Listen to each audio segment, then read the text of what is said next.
Okay.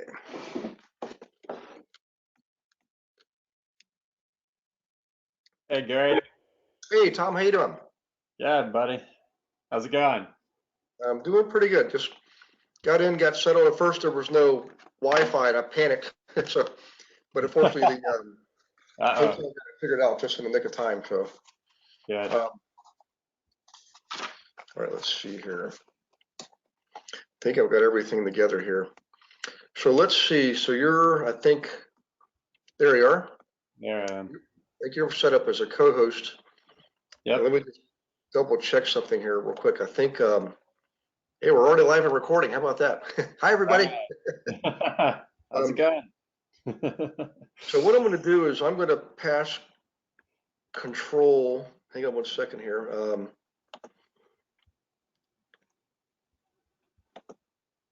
Okay, let's see. I'm going to make you presenter, Tom, so they're going to see your computer, okay?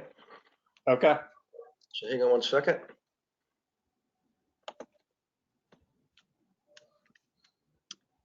All right, there you go. Got it. Okay, so let's do this. We got just about a minute to go. So everybody listening and watching, you're kind of getting behind the scenes view here. We're live, and we're all recording. And Tom's going to lead us off here in a minute.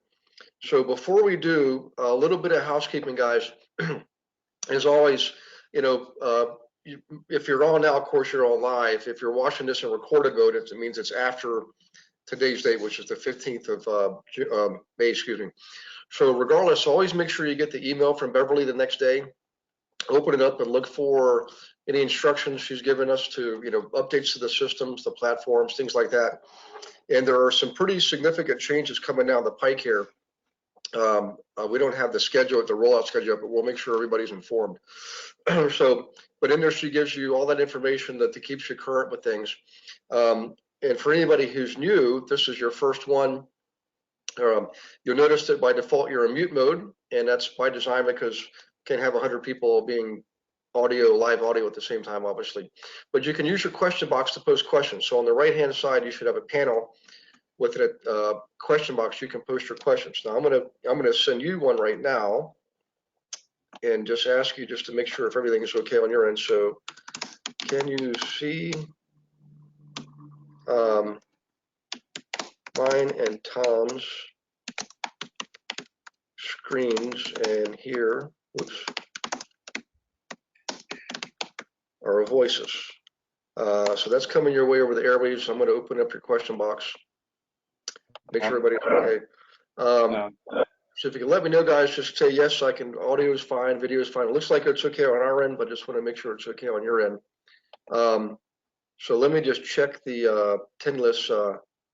Maxine, how you doing, Maxine? Good to see you again. Hopefully things are going well for you down there in Arkansas. Shannon, great call earlier. Right, good stuff going on there. Hi, Victoria. Will, Robert. Let's see here. Let me just go back up. I think I skipped some. Joseph, Jorge, good to see you, buddy. Hey, Jorge, just if you haven't sent the email to me, make sure you send me the email recapping our conversation yesterday. I have in mind what I need to send you, but I'd just like to do that so that we know that we're all singing from the same song sheet, so to speak. Jeff, good to see you, buddy. Hey, Jeff, get ready, buddy, because we're coming to Detroit, and you're going to be our host on Saturday, July the 6th. So I'll call you. I will give you a call, Jeff, separately. But or Jeff, if you could set up a call with me, that'd be great. I'll prepare you for that weekend. All the mastermind guys are coming in, and we're gonna look at a bunch of properties, and we're gonna buy a bunch, and you're gonna get all those commissions. So get ready. Let's see here, Jeff, James, good to see you. Helene, Eric, Elizabeth, Chris, Cedric, good to see you, Cedric. All right, Bridget. Hey, Bridget, how you doing? Good call the other day. Let's see, Amber, Adrian. Hey, Adrian, I think, Adrian, if you haven't set up another call, set up another call. I know the last time we spoke was, about last week sometime. I just want to make sure we're staying in sync with each other, okay? Because I'm going to get you started on some more actions. But Adam, good to see you, buddy. Allison, Amber. So let's do this. We got a lot of people on. I'm not going to go through all the names, but Tom, you got a full house. So what I want to do, guys, is introduce you to Tom Donnelly. Tom is one of our mastermind members, and making some great progress in his own business, and he buys rentals. He also does Airbnb in a number of ways, and I'm going to have him explain that to you. He also has an Airbnb servicing business that I want you all to be aware of, and so that you have a way for your clients, just like clients buying small rental properties, they need property management. For Airbnb, you need management there too, and Tom can actually provide that. And I've got a surprise for you towards the end of the webinar. I'll going to announce something for you guys that you can participate in directly. Okay, coming down the road later in the summer, early fall. So, in any case, without further ado, guys, if you could welcome Tom. He's a great guy. Lives in Southern California, outside San Diego, and also a mastermind member. And of course, and I found out recently he's graduated in another mastermind level called GoBundance that we're both in. So congratulations there, Tom. Yeah, and welcome aboard, man. yeah, I'm looking forward to it. Okay. I've been looking forward to getting into GoBundance for a while, so definitely excited to see what comes of that. It's everything you've been experiencing, but at a on high octane. Yeah. Much bigger Yeah, level. and I mean, everybody that I've met inside of GoBundance is great, all great guys. So Yeah. looking forward to going to the August event in Austin as well. Yep. Yeah. Everybody that's in there, that's all the guys that are married and have kids are all great husbands, great dads. There's no I've never had a negative experience or met a negative person. It's just everybody's just absolute. It's just like the motto is, healthy, wealthy, generous men who seek to lead epic lives. And for all the women on the call here, if you're wondering what about the gals, we have a GoBundance for women too. So there's a men's group and a women's group. That's at the higher level. Where we're operating at is our mastermind level. That's where we start at, but you can graduate and move up like Tom did. So Tom, I'm going to see if you can expand your screen. I don't know if I can do it on my end or not. Let me see. Okay, I think I just got it figured out. I just want to make sure everybody can see what you've got there. We may have to eliminate our video, but if not, how does that look? So let me get some feedback here, guys. If you can see our screens, or see Tom's screen, if you can let me know that would be awesome. Let's see, everybody's saying they're okay. I think they're in good shape, Tom. So Tom, go ahead and lead us off, buddy. I'm going to moderate. I'll take questions for you, feed them to you. Okay. But just be yourself, do your thing, and I'm glad to have you on board, man. Awesome. Yeah, thanks for having me here, Gary. And I'll go over like our business a little bit at the end of this. I'm gonna just go over kind of like the overview of how to kind of create an Airbnb business, or even just set up like one Airbnb, because I think that's what most people are interested in. So our company that I started with two other partners back in October 2018 is Kaizen Rentals. We currently have 12 properties live. We have about 7 under contract that are going to go live within the next couple months. A few of those are waiting for tenants to move out so we could convert them over.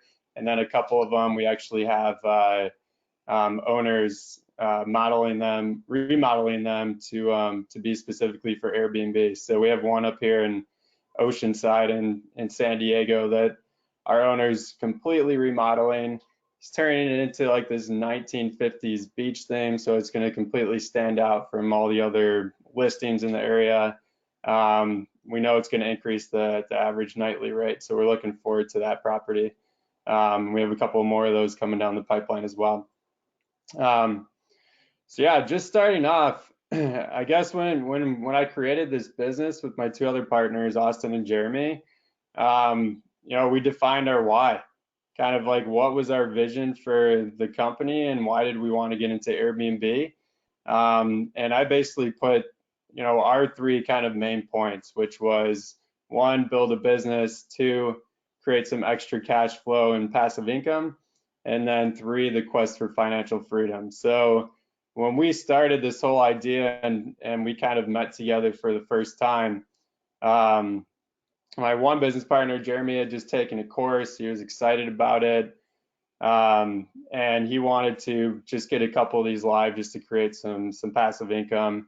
And then he actually reached out to me and my other partner, Austin. Austin owns a few Airbnbs in Texas, and he's been in the hospitality industry for about 20 years. So he was already in the industry and looking for ways to expand and also leave his bar management job. So that was kind of their purpose. And then mine, when we first came together with this idea, was just to make some extra cash flow. And then like a month to 2 months in, we said, you know what, there is a huge market for this. We see a big opportunity. The three of us have always wanted to build a business. So we started on this quest to create Kaizen Rentals and just start setting up Airbnbs. And just to be clear, we don't actually own any of these Airbnbs. I'll get into how we work with the owners, but we didn't buy any properties. We're basically just working with landlords to run their properties as Airbnbs. So yeah, that was step one for us, was just defining the why. There's a lot of people I talk to where they're interested in creating a full-on business like we're doing. And then there's other people that I talk to that just want 1 to 5 Airbnbs just to create that extra cash flow and income. And a lot of people just want to keep it in their backyard, so they're not setting up properties, let's say, like outside of the market and doing anything long distance. They're keeping it all within their driving range and just doing everything right in their backyard just to create some of that extra cash flow. So yeah, those 3 main points are kind of our why. That main one being build a business and just turning it into something great here in the next coming year. Awesome. Okay. Mm-hmm. Yeah. So once you kind of define that, the first step that you have to take is doing market research. So I pick one. I think a lot of people I've talked to, they get kind of caught up in how many markets they're going to launch in or how many markets to research in. I would say if you can, the easiest market is your backyard, but that doesn't always mean that you could do it in your backyard, because there are states and cities that have outlawed it or are putting in, new rules and regulations against Airbnb and short-term rentals. So it could prohibit it, or you might have to get a permit, or sometimes there's certain zones that you can only do it in, like a commercial zone or a resort zone, something like that. So I was going to say, if you could pick one market and where you live, is pro short-term rental / Airbnb, I would say do it there, because it's going to be the easiest way to get started. And then once you get started, you can kind of define what your future vision looks like and where you want to actually take the business.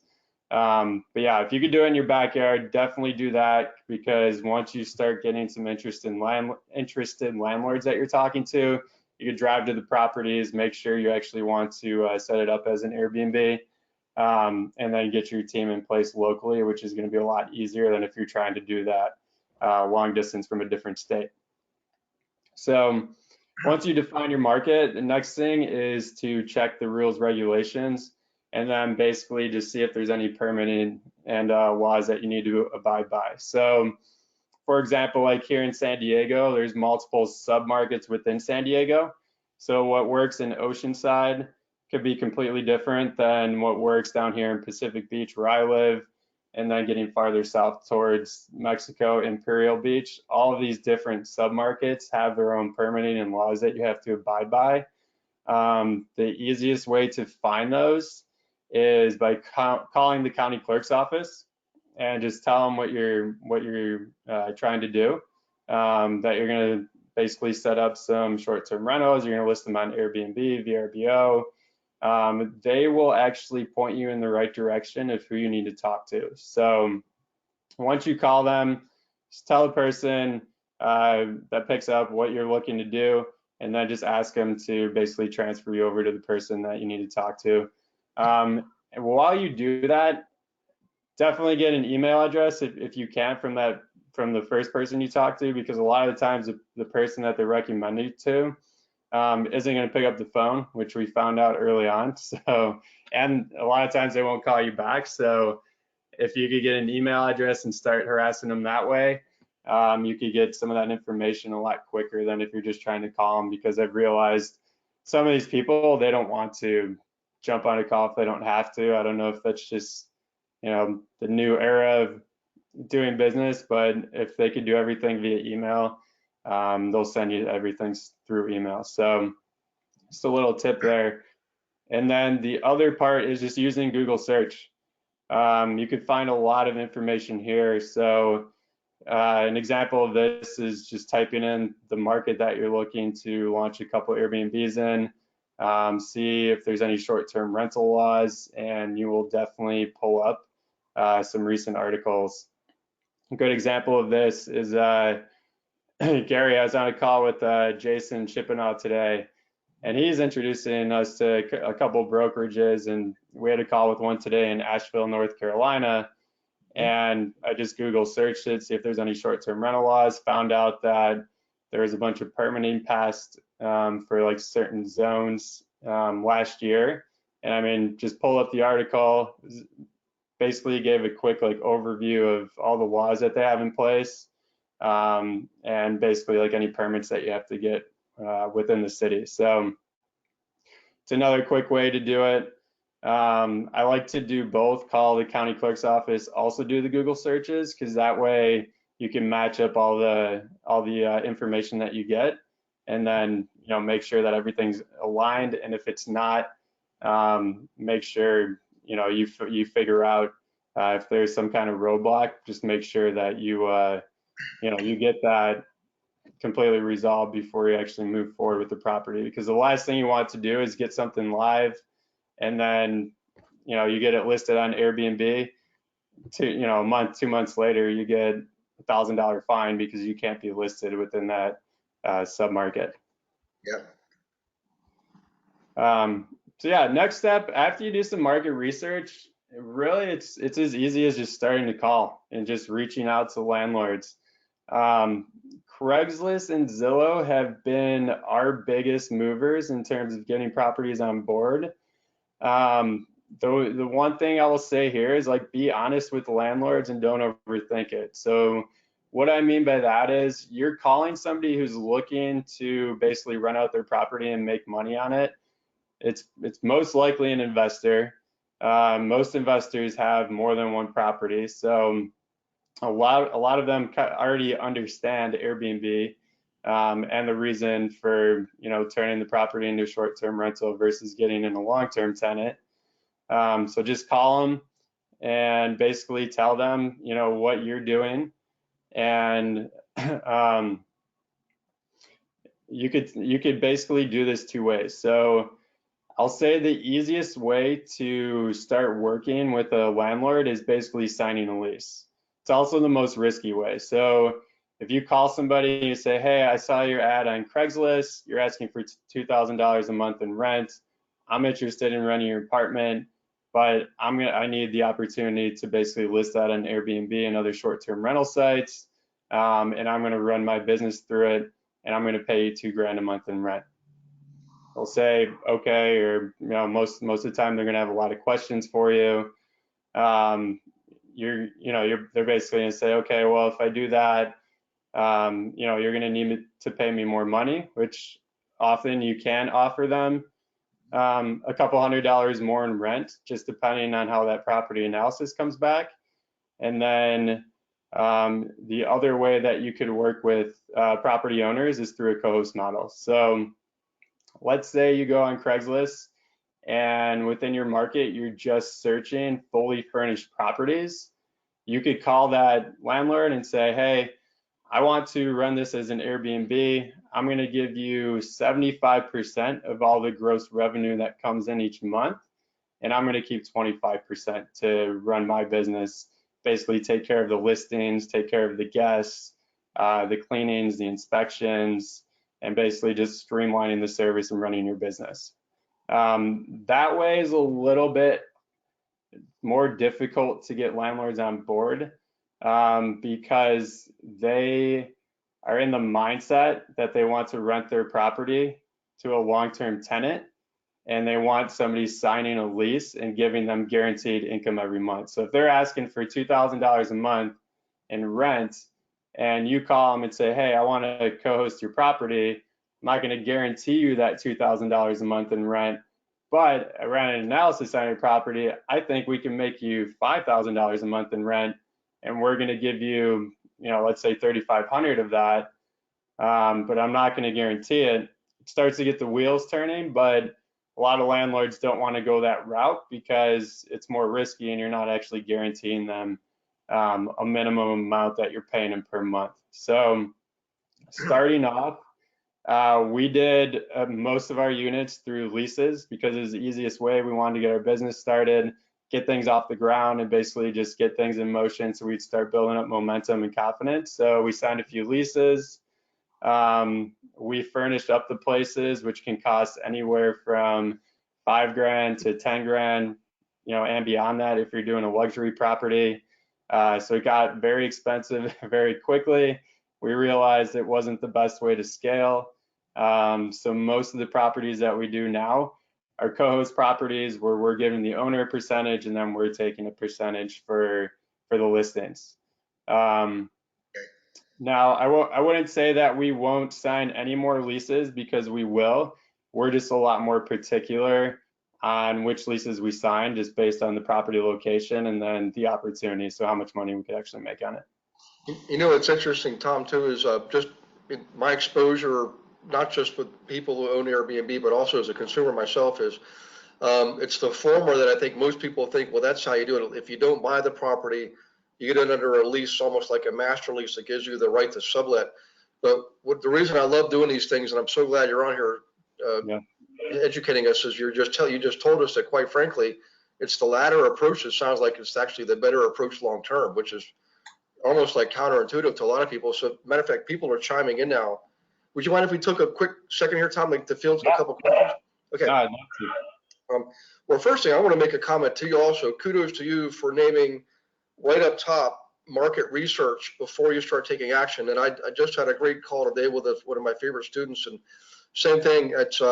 It takes discipline and patience to do the market research, but man, it makes you so much more profitable and so much more efficient going forward. So education, information is vital. So thanks for pointing that out. But so real quick, we got a call from question from Jorge. Jorge's up in Washington. Let's see, Washington State. Excuse me. Sorry, Jorge, I'm getting confused on where I've been in the last week or two. So his question is, why 75% gross revenue versus 75% profits? Okay, so he's asking about the margin that we're paying the owners. So did I understand that right, Gary? Yeah. Yep. Okay. Oh, I'm sorry. Yeah, I'm trying to think now. That was Beaverton, Oregon. He's from Beaverton, Oregon. Excuse me. Yeah. Okay. So the question is, why 75% gross revenue versus 75% profits? So Jorge, if I understand it correctly, what you're saying is, Tom's going to take 25%. The owner's going to take 75%. Why is it gross versus profits, which would be net? In other words, there's going to be taxes, insurance, possibly a mortgage payment, things like that. So, yep. So the gross profits is the gross rent revenue that you're bringing in. So that's the complete revenue that you're bringing in that month running it as an Airbnb. So the owner is they're paying all their expenses. They're paying the mortgage, they're paying the utilities, they're paying the insurance if you're doing a co-host model, and they're taking care of everything like a regular landlord would. We're coming in as basically the short-term rental property management company, as opposed to if you're signing a lease, you're acting like the tenant. So if you're going the co-host model, you're acting more like the property manager. And then we're working at 75% off of the gross rent revenues that come in that month. And the reason that we do that is it's particular to the markets that you're working in. So, and that goes to that percentage as well, 25%. So you might be able to charge 30% in your market. You might only get 20% in your market, just depending on what other competitors are doing. So it's pretty relevant to the market that you're in and then what other hosts are doing. So if other hosts are charging 25%, you're getting started, you might want to even lower that a little bit just so you're a little bit more appealing than some of the other hosts. And then the other part of that too is what was I going to say? Just lost my train of thought. Sorry. Soon you turn 29, that happens all the time, Tom. So. What? I wish. I wish I was only 29. There you go. But yeah, it really just depends on the market and what other hosts are doing. Oh, the other thing I was going to say is for taxes. So let's say like up in Oceanside here in San Diego, we get charged an 11% transient occupancy tax. And we actually pay that in Oceanside, but in other markets that we work in, hosts charge it to the guests when they do the booking. So it goes, you know, if you've ever booked an Airbnb, you'll see the nightly rate, service and taxes, and then cleaning fee. It'll be in that. Since other hosts in Oceanside aren't doing that, we're paying that out of pocket because we want to keep the guests happy and make sure we're getting good reviews. Okay. All right. Good. Okay. I think we're caught up there. Excellent. That was a good breaking point too, because the next section is about building your team with cleaners and all that. But before you finish that, is there any more to wrap up on the section on start calling property analysis? It looks like you might have some more there. I apologize. Yeah. So when you're doing the property analysis, the main platform that we use is called AirDNA. I know some people use Mashvisor as well. AirDNA, you could basically pay a monthly subscription. You could actually go on there for free, put in a property, put in the address, put in the amount of rooms, the number of bathrooms, and it's going to give you a projected annual rent revenue that you can make for the year. It'll also show you the average daily rate that you could charge and then the occupancy that you can expect. And the way that it's pulling that in is basically taking other comps in the area. So let's say you put a 2-bed, 2-bath in there, it's going to pull other 2-bed, 2-baths in the area. And basically congregate all of those and say, okay, here's what those properties are doing. Here's what we could expect your property to do if you run it on Airbnb and VRBO. Now, the one thing with AirDNA to be careful of is, well, one, if you're doing the free version, it's just going to give you that outline so you can't see the comps. But if you pay the monthly fee, it's like 49 or 99 bucks per month. So you could even do it for 1 month and then, you know, run an analysis and then quit if you wanted to. You could actually pull up different comps in that area. So let's say that there's 5 2-bed, 2-baths in your area. One of them has a pool, your property doesn't. You could take that one out of there because it's not really relevant and it's going to inflate the ADR, which, you know, you don't want to take into consideration when you're running your numbers. The other thing that AirDNA does is it takes into consideration cleaning fees. We didn't know that for the first couple months that we were actually running analysis on the properties. So we've gotten more conservative on those. My business partner, Jeremy, is actually, he's reached out to AirDNA. He hasn't gotten an answer yet just to see how many cleaning fees are actually built in that analysis per month. So if it's giving you a monthly or annual projected revenue that you can bring on that property or make on that property, how many cleaning fees are actually included in that analysis? So that's what we're figuring out. We've gotten a lot more conservative on the analysis just by, you know, before we used to say, okay, if there was $1,000 spread between what we're paying in rent to what we can make, we're good, we're going to move forward with the property. If, you know, once we figured that part out and we were signing more leases, we basically used the threshold of at least a $2,000 spread in between what the rent was and then also the spread of what we can make. So keep that in mind, and then also do the same if you're going to co-host and you're giving numbers to an owner.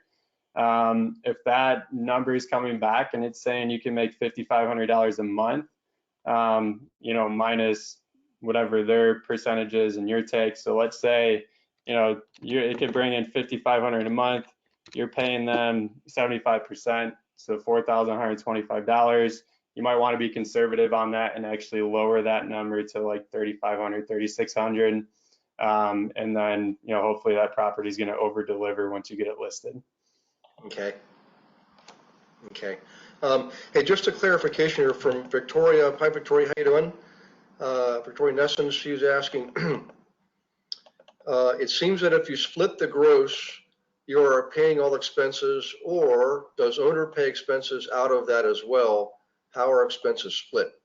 And I think you kind of just covered that, but maybe just a brief recap. Yeah. So, and by expenses, is she talking about just like utilities and like toiletries, and like cleaning and those costs? Yeah, I would say any like what would not include would be like debt service, mortgage payments, and then Yeah. property taxes, property insurance. So anything else would be utilities or renters insurance, things like that, you know? Yeah. Yeah. So all of that is passed on to the owner. Um, Renters insurance. So 75%, if you're giving that to the owner, is going to be based on the total gross that you bring in. And they're paying utilities, they're paying the mortgage. You're not taking care of any of that. Insurance is a little bit tricky, just depending on how you're going to set up the property. So if you're signing a lease, you're essentially coming on as a tenant, but you need to get short-term rental insurance on it because you're going to have guests running through the property. If you're doing a co-host model, you're basically just coming on as a property management company. So you want to get added as an additional insured to the owner's policy. And then you want to make sure that their policy also covers short-term rentals. So for instance, let's say they have insurance and there's a guest in the property and there's a storm in San Diego and a palm tree falls and caves in the roof. So we want to make sure that that's going to be covered before we get the property live, because if a regular insurance policy sees that and says, okay, well, you don't have short-term rental insurance on this, they could use it as an out. So you want to make sure that you're covered in all those different scenarios. For that specifically, if you're doing the co-host, owner's paying the insurance. So you're basically passing on all of the costs to the owners rather than our company or you taking on those costs. And the same goes with like toiletries. So for towels, shampoo, soap, all that we're passing on to the owner. The cleaning cost is actually charged during the booking, so the guest is paying that. The other thing that we do is we partner with a company called Noise Aware, which is kind of like a noise detector. It's like a smoke detector for noise. So we put those in the kitchen because we know most people congregate in the kitchen. And if we could basically set an alert on there, and we'll get notified if there's a certain noise level that's reached, so we could call the guests and tell them, hey, we got alerted, we need you to quiet down. So we have that in all of our properties. We've only actually been alerted once from a person being too loud. The other couple alerts that we got were just from kids running around. So I like to put that in all the properties because it's a big selling point, especially when you're going to owners and owners are talking, they're going to say, well, my property is going to get more wear and tear. And I'm sorry? No, go ahead. You're good. Yeah. Most owners that aren't pro Airbnb or are thinking about it are going to say, well, I'm going to get more wear and tear on my property. And you really have to sell them on the fact that, okay, we're getting deep cleans on the property per week. It's getting an inspection every time a guest checks out. And then it has to look a certain standard based on the listing. So those pictures that you take and put on Airbnb, that's what the guest is expecting. So when a guest checks in, your review is basically all based on location, first impression, and then how you react to certain situations if the guest is having an issue while they're in the property. So the property has to look that way every time that a guest checks in. So we get professional photos on all of ours. It only costs like 100 to 150 bucks. You do it one time, those could last for years. And from a property that we launched past October to today, it has to look exactly like it did in those photos in October for the guest to be satisfied and leave a 5-star review. So we're always pitching the cleaning, the deep inspections, and then the other part, going back to the point of Noise Aware, was just telling them that we're going to put a noise detector in each unit just to basically help with making sure there's not any parties or making sure that the neighbors aren't going to get disturbed, because those are two of the biggest concerns that we come across with all owners is property's getting more wear and tear, and then we don't want the neighbors getting disturbed. Yeah. Well, I'll tell you what, I love the model. I mean, the latter model is so ideal because you don't actually, you have very little upfront capital needed to start this. You don't actually have the liability of the owner. And the fact is that 25% is almost all net. I mean, you've got some overhead, but really not much. And if you think about traditional rental business, you know, 10 to 10% is what realistically people get across the board when you factor in everything, including taxes. And when on a good day, good year, you're making 20%. I mean, it gets better if you pay your properties off. But the fact is, you're getting 25% right off the top just to get started. That's actually a really good model, you know? Yeah. Hey, hey, Tom, we do have another question from Jorge. He's asking if you have an example of a spreadsheet that you've used on one of the ones that you've done that if you wouldn't mind, like, we can bring it up and everybody will see it if you don't mind doing that. Just an example, you know. What type of spreadsheet? A spreadsheet that shows the analysis, like before you actually, you know, sign the master lease, for example, or be a co-host. You know, if you have a spreadsheet that shows the analysis, like the potential gross receipts, expenses, things like that, before you make your decision. So if you have one, that would be awesome, you know. No, let me pull up. I'm going to pull up AirDNA. I don't have a spreadsheet available that I can pull up right now, but if you're doing AirDNA,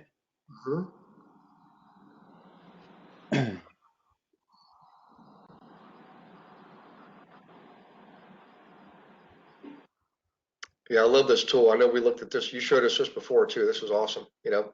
Yeah, I mean, it's a gold mine if you're running numbers on a property. And the thing with it right now is everything, it shows that almost every property works. That's just kind of where the Airbnb market is right now. So, I mean, you could just be conservative with the numbers. So one thing here too is, you know, if we're doing a 2-bed, 2-bath, rather than putting it could only accommodate 4 people, we're putting 6 people. Because you could do 2 in each bedroom, sometimes more. If the room's big enough, we're going to put 2 full-size beds in there. But we always either put a sleeper sofa or a blow-up mattress in the living room, so you could accommodate, you know, 2 more people. So this, we might be able to accommodate 7 or 8, depending on how big one of the bedrooms is and how many beds we could fit in there. And while Tom's doing this, guys, for those of you wondering about occupancy codes, the fact is these are like considered guests, like an overnight guest. It's not like they're there living for a year. And a lot of municipalities have occupancy rules that have to do with anybody staying more than 7 days. Well, the average Airbnb consumer doesn't really stay more than 7 days anyways. It's just like if you had a teenager who has a slumber party, obviously you're allowed to have people over sleeping on the floor and the couches and stuff like that. This isn't like they're not sleeping on floors, guys, but you know but I've seen this all over the U.S. People are really turning it almost into like not all of them, but some of them into like a dorm type scenario, you know. So, yeah, as long as you're upfront and honest with the guests in the listing, and they know exactly what they're getting, then you won't have any issues with reviews. So, I mean, if you put a place can sleep 6 and it's 3 bedrooms and it's actually 2. Or I saw a place in Joshua Tree that the master bedroom had such a large walk-in closet that they were actually considering that a bedroom. That might get you a couple iffy reviews. So the one thing that we do is we're always completely honest with the guests and then always completely honest with the landlord. So if you are going to run the property as an Airbnb and you're going to sign a lease on it, tell them exactly what you're doing. Don't just tell them, yeah, I'm going to be the tenant, and then, you know, go run this business model and making money on it. Because majority of the people that do that are going to get busted for it. And, you know, if you're trying to build a business out of it, it's just, you're not going to build a good reputation. And I've actually seen some courses teaching it that, you know, they're not transparent with the landlords and they're just signing as many leases as they possibly can, which I don't agree with. It's worked for people, but it's not the method that I would take. Yeah, so going back to this analysis, so this is basically telling you, okay, here's a potential annual revenue that you can make. So 63,900, divide that by 12. It's saying that you could potentially make $5,325 per month if you're running this 2-bed, 2-bath as an Airbnb. And this AirDNA pulls in from Airbnb and VRBO. It doesn't pull in from like HomeAway or any other platforms. Saying that your average daily rate, meaning what it's going to book for per night, is $263. And then your average occupancy rate is 67%, meaning that you're only going to have the place rented for about 20 days out of the month and about 241 days out of the year. So, and another benefit and feature or benefit that you could pitch the owner is we're going to make you more money, and the place is going to be occupied less. So again, you're getting less wear and tear. This shows your revenue forecast. So as you can see here in San Diego, getting into the summer months, July is actually looking like one of our strongest months so far in terms of booking. We projected that just by looking at this forecast and other forecasts and talking to other people that have been in the market for a while. So June, July, August are strong months here. September is usually a pretty strong month too. This is showing a little bit lower for some reason. And then just from, we actually haven't gone through in October here in San Diego yet, but from talking to a couple other Airbnb hosts, they basically told us just be ready for a slower month because a lot of the tourists leave and not as many people are coming to San Diego in October. So what I'm trying to say here is you will have a season that is bringing in most of your revenue. For us, it's going to be the summer. And then we know we have to essentially account for that revenue to take us through, some of the rest of the year. So some of these other months, they're going to be slower. We're still going to be profitable, but we're not going to be making as much as we are here in the summertime. And if we're paying a rent, we know that this profit that we're making over here in the summer is going to carry us through some of those slower months. So, we're going to have that cash on hand as a reserve. Average daily rate forecast. I mean, I won't go through all of this in detail. It's all pretty straightforward. Occupancy forecast. And then here's the comps. I mean, this is one of the best parts about AirDNA. If you don't pay for the monthly subscription, you won't get this, but it's definitely worth $100, even if you're going to get one live, because now you're pulling up other comps in the area that are similar to what you're running numbers on. So, this is a 2-bed, 1-bath. It's showing revenue potential at 43,000 occupancy. Ours is a 2-bed, 2-bath, so we know we could book it for higher. So this is actually pulling up all 2-bed, 1-baths, which is good and bad.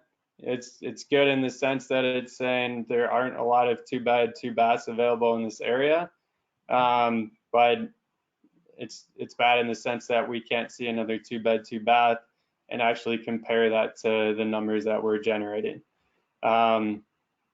One thing I will say about AirDNA, up until this point, these numbers have not let us down.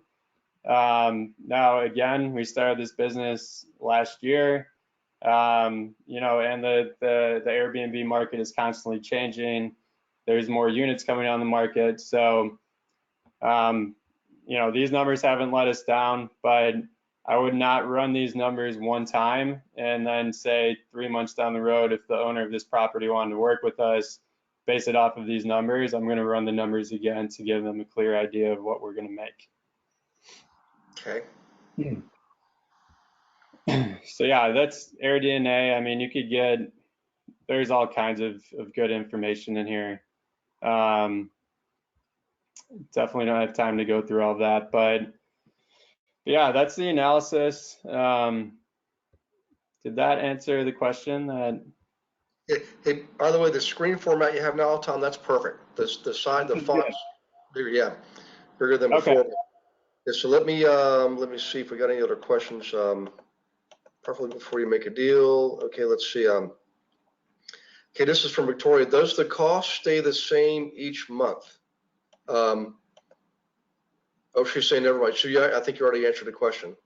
And Jorge's saying thank you for showing the AirDNA. So Jorge, there's other tools. AirDNA seems to be the one that most people I know and work with, that's what they're using, because it shows you, gives you raw data, gives you actual examples, and gives you ratios and statistics, everything you need to move forward. So everybody has their own benchmark, but definitely a great tool, and I would definitely pay for the monthly service, you know. So Yeah. Okay, Tom. Yeah. Yep. And the other thing you could do too is if you're using AirDNA, you could type in your property or the area that you're looking for to get your property live in, and just pull up some comps manually if you want to double check it. You don't have to do that. We don't really do it that often unless it's a risky property, but it is another way just to match up the numbers, just to make sure that everything aligns. Okay. Excellent. Yeah. We do have a question. It's an interesting question because I was going to kind of save this to the end, but this is from Chris Latham. He's asking, can they get a copy of what you're looking at now, which is your talking points? Yeah. So yeah, I'd be happy to share this. Yeah, if we could, so maybe send that to Beverly. She can include it in the email that goes out tomorrow. And Okay. I guess we're going to let you guys on the big surprise here. So we're co-developing an Airbnb training program, guys, later in the year. Tom and My Investor Services. So the good news is you're all going to be invited to participate in that development. Just a quick background here. It's not like you're getting your normally you take a training program because it's already developed and in production, which is what most of you already have. You know, you're in the rental program, you're in flipping, or you're the investor agent program. So when you can be part of development, what it does is it gives you direct access to both Tom and I on all, you know, while you're doing the program development. And each week it's a live session separate from this, its own dedicated session. You know, sometimes there's 10 people, sometimes there's 15 people, but the people that usually are in on the front end, this is probably true with most walks of life, usually do the best to make the most. You're going to be part of the development process. So if you'd like to be part of that, actually everybody type in here, hey Gary, I'd like to be part of that. We're gonna tell you about it in August, more and more detail than just me saying this right here. And then in probably September, October, we'll actually do the development process. It's going to take about an hour of your time a week, maybe another hour to do implement what we're teaching you. But by the time you're done, one of our commitments is that barring some extreme circumstances, you should have one of your Airbnb properties. That's every time we do development. One of the commitments is whatever it is we're training, that you actually do it. It's basically experiential training. So any case, if you like that, just say, hey, Tom and Gary, I'd like to be part of that, and we'll get an idea of the appetite for this. So if you could do that, that'd be great. So real quick, back to this. That was Chris's question, and this is from Arthur. Hey, Arthur, how you doing, buddy? Good call the other day. So Arthur is asking, what is your team like to support your business? Question mark, employees, chiropractor or contractor, etc. How many hours a day are you working to support the business? Yep. So I guess what he's asking, Tom, was what's your input on this energy-wise, like on a daily basis, you know? Yeah. I mean, for me personally, I'll tell you what mine is, but as a whole, I mean, it just depends on what you're trying to do with this. So if you're getting 1 or 2 properties and you're just doing it for the cash flow, you can make it pretty hands-off. You could automate all the messaging for guests. And you could even automate like reviews and that kind of thing if you wanted to. For me personally, I'm putting, I would say 5 to 7 hours a day into this because we're building. I mean, we have a big vision for this company and where we want to take it. It's me and 2 other partners. We know what our vision is. We expanded. We're in 5 states right now. We're working with a couple apartment syndicators. We're talking to a developer to do something in Fredericksburg, Texas, and wine country. So for us personally, I mean, I'm completely absolved by this and I'm all in. But at the same point, I love doing that. I've been wanting to build a business for past 5 to 6 years. So I put a ton of hours into this daily. But that being said, I've gotten to a point where I'm working more on the business than I am in the business. So what I mean by that is I hired somebody, a part-time cold caller and part-time employee, to go on Craigslist and Zillow and start calling these landlords. And I basically taught her the system that I use to reach out to these and the pitches that I use and to overcome objectives. On top of that, I have a virtual assistant in the Philippines who's taking leads off of Craigslist and Zillow, putting them into a spreadsheet. So we could keep, it's basically like our own CRM system. So we could go in there and say, okay, we sent 3 emails, we had 1 conversation, we need to follow up in 2 days, and we need to cover this concern that they emailed back with. So yeah, I mean, it really just depends how much work you want to put into it. If you're getting 1 property, and I mean, you can get 10 properties. Getting those 10 properties, you might spend, let's say, 20 to 30 hours for a week for a couple months getting those live. But then once they're live, all you're really dealing with is the guest management. Outside of that, it's going to kind of run itself. So, the hardest part getting started is getting the first couple properties going, because it's like anything when it's new. You got to build up the confidence. You just got to start taking action and just kind of put your own plan in place and what you want to accomplish. And then once you have the properties, it goes from selling the property being the hardest part to just doing the guest management. And the guest management, as long as you're being transparent in your listings, like I said before, we provide a welcoming gift to everybody that checks in. So we'll have a bottle of wine there. We'll do chocolates. We put board games in our units for kids. What's the other one for babies? It's called like a fold and play or something. You throw it in the closet.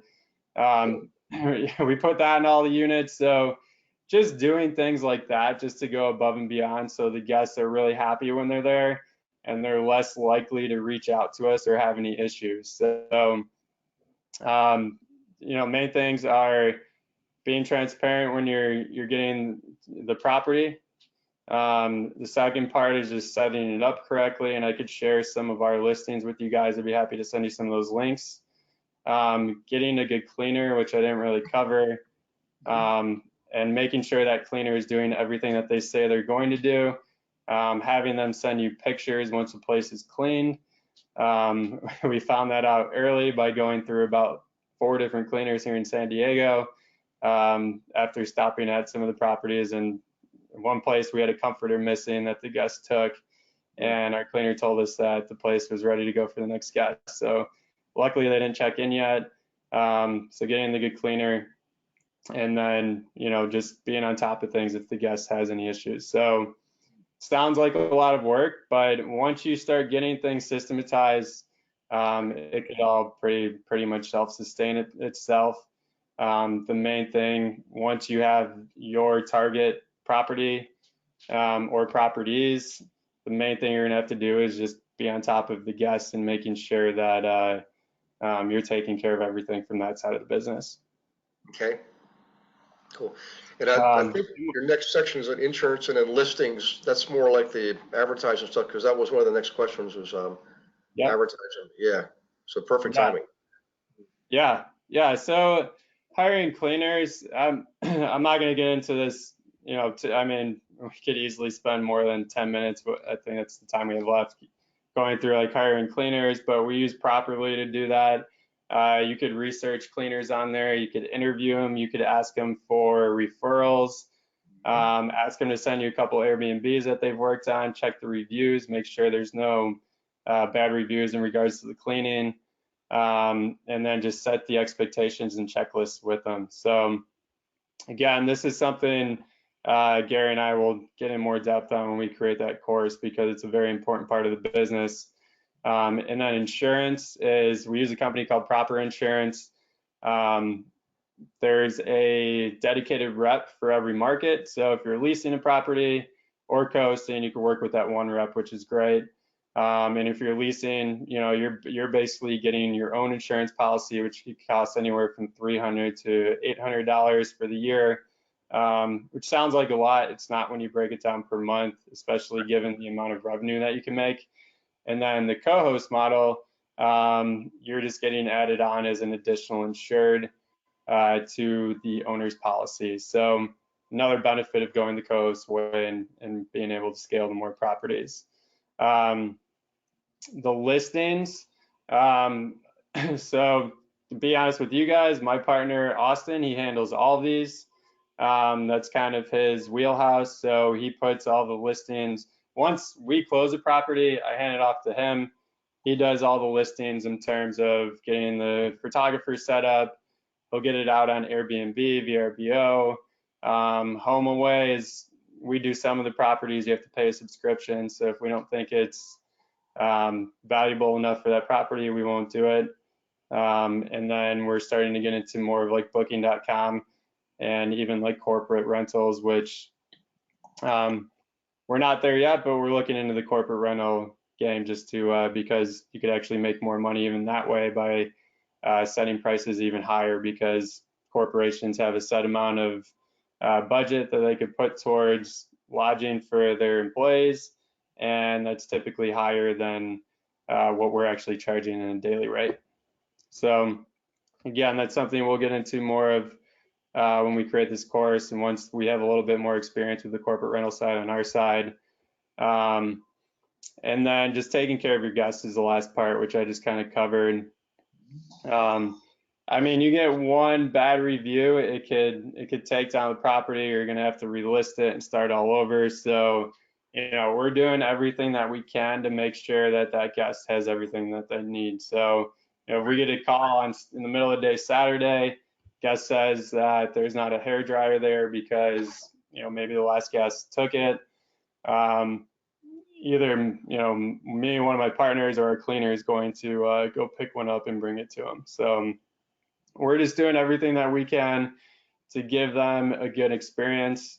The best way to look at that is just, if you've ever stayed in an Airbnb, put yourself in the guest's shoes. Same way when you're setting up the property, put yourself in the guest's shoes and just look at it from a standpoint, okay, I just checked in. Maybe even bring a friend with you and just have them critique the place and see, or even stay there for a night before you rent it, and just see if there's anything that needs to be, upgraded or fixed before you actually start listing it. Okay. Yeah, and then repeat. There you go.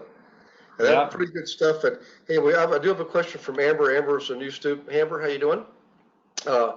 She's asking, when picking an area or market to start building this business, does the area need to be a high tourist city? So I understand the question. She's probably thinking of where you are right now. Obviously, it's a very desirable area, but the reality is Airbnb, guys, I found Airbnb just about every place you can possibly go. In fact, Detroit, my mastermind group that Tom and I were going to be doing it the weekend after July 4th, will be in Detroit. Not exactly a tourist area, but wherever people need short-term stays. Remember, it's not just tourists, it's business people who are business people like me. So any other thoughts on that, Tom? Any other comments related to Amber's question? Yeah, no, really good question. And to answer it correctly, like, it does not have to be a tourist area. We just launched 2 units. Yeah, the third one we don't have live yet. 2 units in Lubbock, Texas. The numbers on AirDNA showed that it was going to work well. We were a little hesitant to do it just because, it's Lubbock, Texas. No offense if anybody lives there, but it's not exactly a destination that people are going to, for vacation. And those 2 units that we launched, one of them is so somebody booked it for an entire month, so it's 100% occupied this month, which is that's a little out of the norm.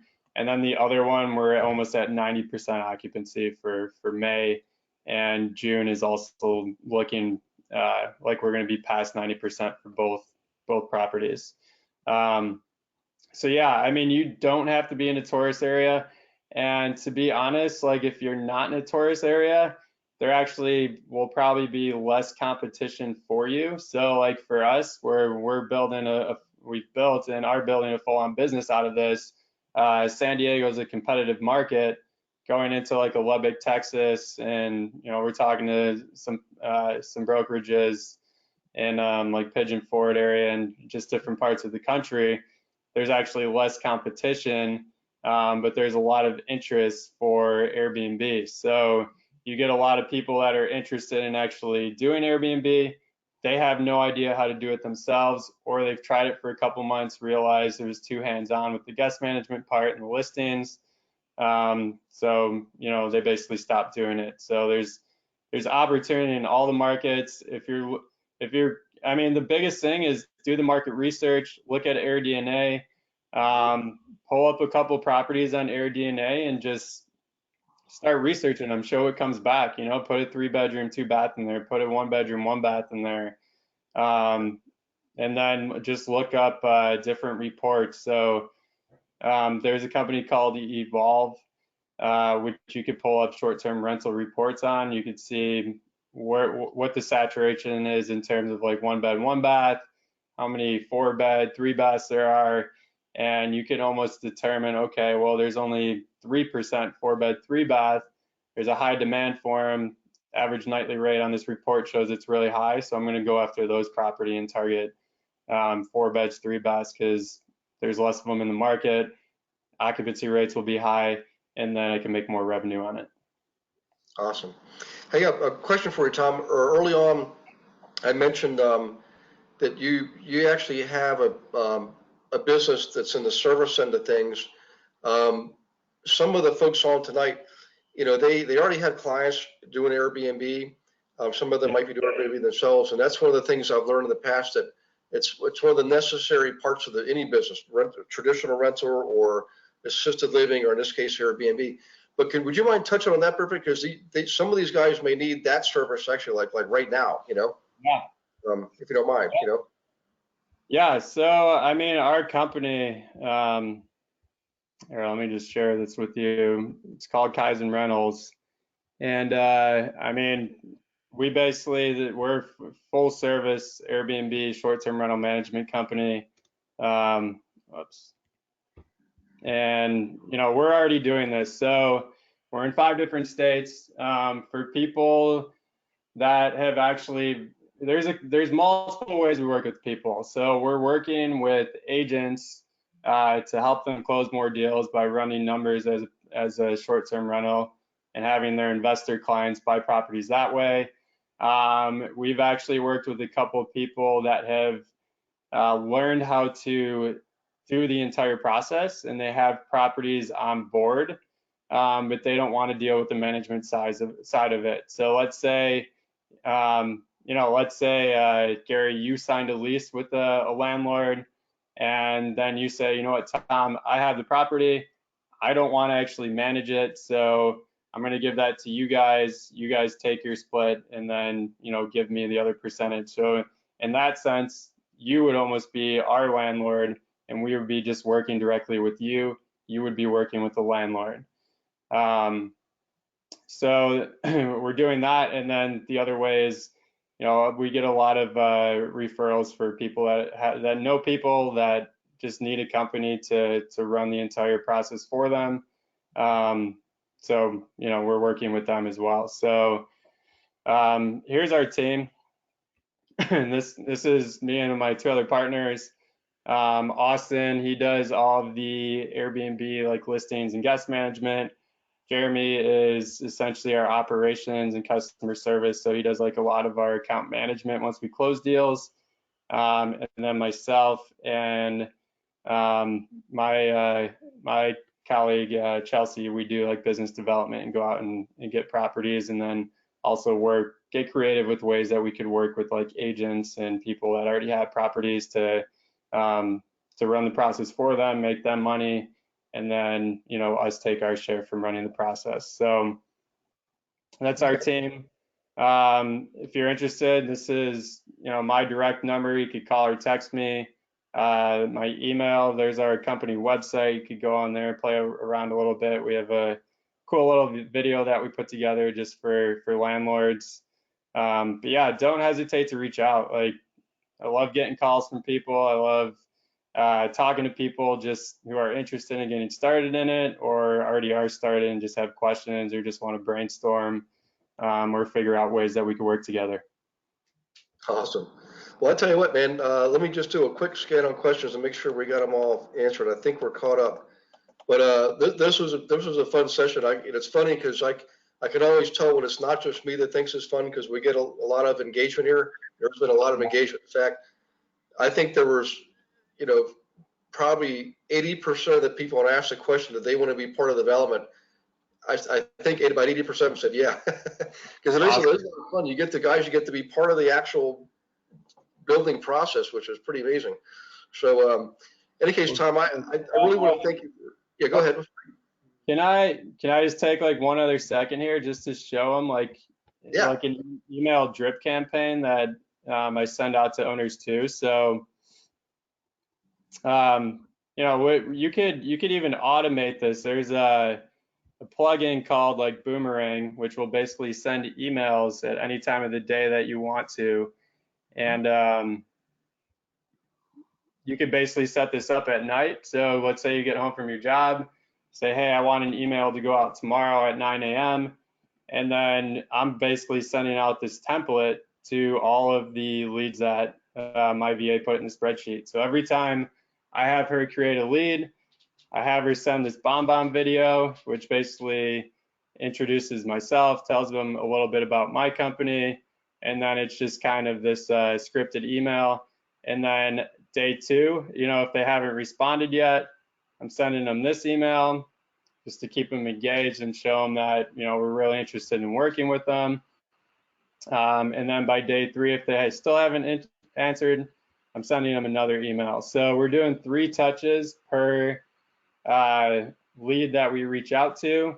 On top of the emails, sometimes we'll give them a call too if we're really interested in the property. But yeah, I just wanted to show people a little bit like this part of reaching out, because I mean, we could cover 30 leads in a market in a day, and I didn't actually reach out to any of them. I just had my VA create the lead, pull it off of Craigslist, and then I let her log into my email and basically send out these emails to all the leads that she's creating. So it may sound a little bit confusing for somebody that hasn't done that before, but yeah, Gary and I will put that together, and we could show people how to do that. It's not that hard of a process, and you get pretty good response rates just by throwing a video in there and then by following up multiple times. Awesome. Okay. Well, we're getting some very positive remarks here. People really just saying thank you, great information. Let's see, Adrian wants to be part of development. So I'm excited, Tom, and I think I speak for everybody when I say thank you for bringing this on board here and taking your time, because I know you're a busy guy too, and it's always for me, I'm very humble when people will share what they know with the group. So thank you very much for doing that. Absolutely. Thanks for having me. I love talking about this stuff and helping people out getting started. So yeah, again, for everybody that got my contact information, don't hesitate to reach out. I'll make time to jump on a call with you guys. Well, thanks. And my personal wish and prayer for everybody is that, every one of you, everybody has something to offer. We bring some talent, some skill. And, if I can help you do the same thing we're doing with Tom, I'd be glad to do it. You generally got to be part of the mastermind level to do this. But just know that that's part of the path that you can be on if you choose to do that. So in any case, thanks everybody for participating. God bless you and your families. And Tom, same to you. Thank you very much. I look forward to talking to you next time, buddy. I know we'll be seeing each other in July, but also talking between now and then. So maybe if you want to set up a call, Tom, we'll get Beverly in the loop and get the ball rolling on what we call the launch sequence, Okay. Listen, everybody, hope you all have a wonderful night. We will see you next week. Next week's webinar, by the way, is going to be Tuesday the 21st. I will be in Reno, Nevada, doing it from there. So in any case, we'll see you guys next week. In the meantime, have an awesome rest of this week. Great weekend, and we'll see you next time. Take care, and God bless. Bye-bye. See you later, Gary. Bye-bye, Tom. Bye, everybody.